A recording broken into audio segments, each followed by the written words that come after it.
Hello बच्चों, क्या हाल चाल? सब बढ़िया। चलो, सब खैरियत है तो अपन स्टार्ट कर रहे हैं।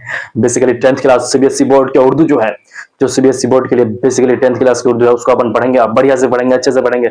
और अपन चैप्टर नंबर 4 तक पहुंच चुके हैं। आज का ये चौथा चैप्टर है। बेसिकली बच्चों, पढ़ो, अच्छे से पढ़ो और 90+ नंबर लेके और बिहार सीबीएसई के 10th क्लास के उर्दू में। और उसमें पढ़ेंगे आज अपन मुंशी प्रेमचंद का एक कहानी है, कौल का पास के नाम से, उसको पढ़ेंगे।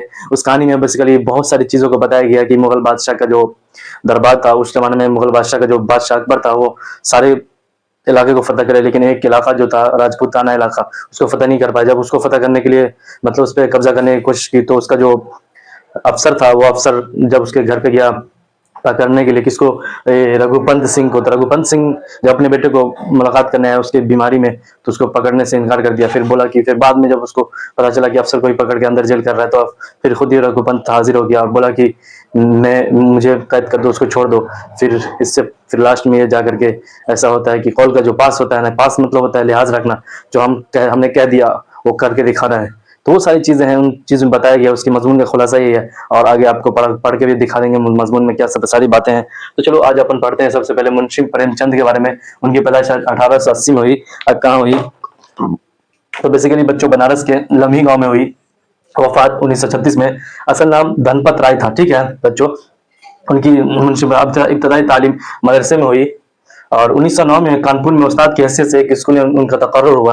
मतलब ये हुआ कि 1909 में वो कानपुर में एक उस्ताद की हैसियत से खिदमत अंजाम देने लगे। उनके बेशतर नाविल अफसाने देहाती जिंदगी से ताल्लुक रखते हैं, क्योंकि वो देहात के रहने वाले, तो देहाती जिंदगी से उनका अफसाना नाविल ताल्लुक रखता है। उनकी मशहूर नाविल निर्मला, बेव, मैदान, बाजार हसन, गोदान, ये उनका मशहूर नाविल है। याद कर सकते हैं, क्योंकि पूछा भी जा सकता है उनके मशहूर नाविल के नाम बताएं। तो उनके मशहूर नाविल क्या है? निर्मला, बेवा, मैदान, बाजार बाजार हसन या बाजार हसन, बाजार बाजार हसन या बाजार हसन, कुछ भी पढ़ सकते हैं। गोदान, गोदान। फिर देखो आगे अपन सवाल जवाब करेंगे, क्योंकि बेसिकली हमें मेन चीज पढ़ना है, सवाल जवाब, वो भी समझ के, ताकि याद करने में आसानी हो। तो पहला सवाल है, बेसिकली मुगल अफसर ने पहरेदार सिपाही के साथ क्या सलूक किया? सलूक किया बेसिकली? तो कहेंगे मुगल अफसर को जब ये मालूम हुआ कि रघुपंत सिंह अपने बीमार बेटे को देखने आया, मगर पहरेदार सिपाही ने उसे गिरफ्तार नहीं किया, तो उसने सिपाही को कैद कर लिया। बेसिकली मुगल अफसर ने पहरेदार सिपाही के साथ क्या किया? मुगल अफसर ने पहरेदार सिपाही, तो पहरेदार सिपाही मतलब मुगल अफसर को जब पता चला कि रघुपंत सिंह अपने बीमार बेटे को देखने आया था, लेकिन पहरेदार सिपाही ने उसको छोड़ दिया, तो उसे ही कैद कर दिया, पहरेदार सिपाही को ही। फिर दूसरा सवाल देखते हैं। पहरेदार ने कैद होने पर रघुपंत सिंह, हाँ, पहरेदार के कैद होने पर रघुपंत सिंह ने क्या कहा?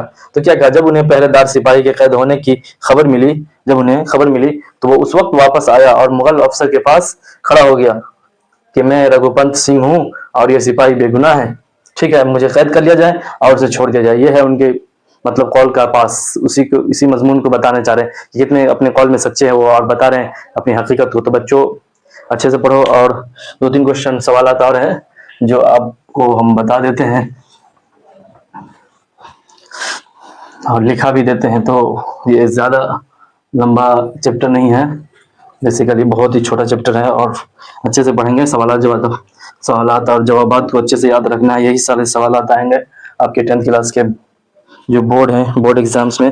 तो बच्चों याद रखना और अच्छे से पढ़ना। फिर देखते हैं सवाल नंबर 3, देखते हैं, ठीक है। 3 है, मुगल अफसर ने रघुपत के आने पर पहरेदार को क्यों नहीं छोड़ा? अच्छा, फिर देखते हैं। मुगल अफसर ने रघुपत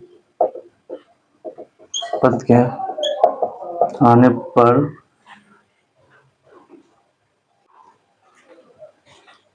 हाँ बच्चों, चलो आ जाओ, फिर से पढ़ते हैं अपन।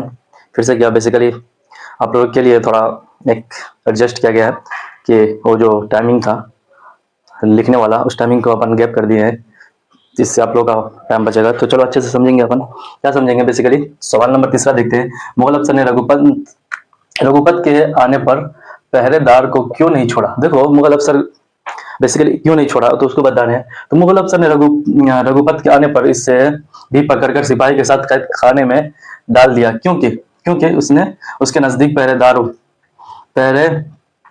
पहरे वाला सिपाही गुनाहगार था। क्यों इसलिए कि उसके नजदीक पहले वाला जो सिपाही था ना, गुनाहगार था, गुनाह किया था उसने, और उसने रघुपत सिंह को पकड़ा, पकड़ा नहीं, छोड़ दिया, जबकि वो उस काम के लिए मामूर था। यानी ये कहना चाहते हैं कि इसलिए उसको पकड़ लिया कि सबसे पहला तो गुनाहगारी है, उसको जिस काम पे मामूर किया गया था रघुपत सिंह को पकड़ने के लिए, उसको पकड़ा नहीं, उसको छोड़ दिया, इसीलिए उसको कैद में डाल दिया। फिर देखते दूसरा, रघुपत और पहरेदार को मैदान में क्यों लाया गया। रघुपत सिंह और पहरेदार को मैदान में क्यों लाया गया, तो बताते हैं क्यों लाया गया। क्योंकि रघुपत और पहरेदार को मैदान में इसलिए लाया गया कि उन दोनों का कत्ल किया जाए।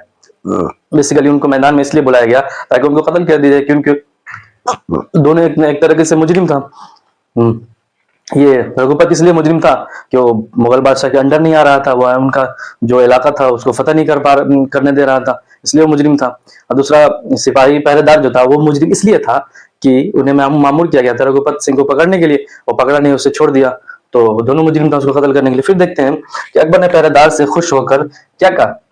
बेसिकली अकबर ने पहरेदार से खुश होकर क्या कहा, तो बेसिकली खुश हो गया तो मतलब ये हुआ कि अपने क्या कॉल का पास रखा। पास का मतलब ये झूठ नहीं बोला, जो जो उसके साथ हादसा हुआ वो सारे कुछ उनको दरबार में बता दिया, अकबर को बता दिया। अकबर ने पहरेदार से खुश होकर कहा कि मुझे ऐसे ही सिपाही चाहिए, कैसे ऐसे ही सिपाही चाहिए जो अपने बादशाह से ज्यादा खुदा से डरता हो। खुदा से डरता हो का मतलब ये हुआ कि उसने झूठ नहीं बोला, जो हुआ हादसा सारे कुछ आगे बता दिया, और ये सारे चीज बता दिया कि अपने आप को कि हमने उसे छोड़ा है, जानबूझ के छोड़ा है, तो इसमें कोई ये छुपाने वाली बात नहीं है, और उसको लेकर के अपने आप को सरेंडर कर दिया। तो ये बच्चों अपन पढ़ रहे थे, इसी में इस मजमून है। बेसिकली क्या मजमून है, जो कहानी है कौल का पास। कौल का पास का मतलब ये है कि अपनी कौल का लिहाज रखना, पास और लिहाज रखना कि हम क्या कर रहे हैं, क्या कर रहे हैं, तो उस चीज के बारे में और आगे नेक्स्ट लेक्चर में बहुत सारी चीजों को आपको दे दिया जाएगा।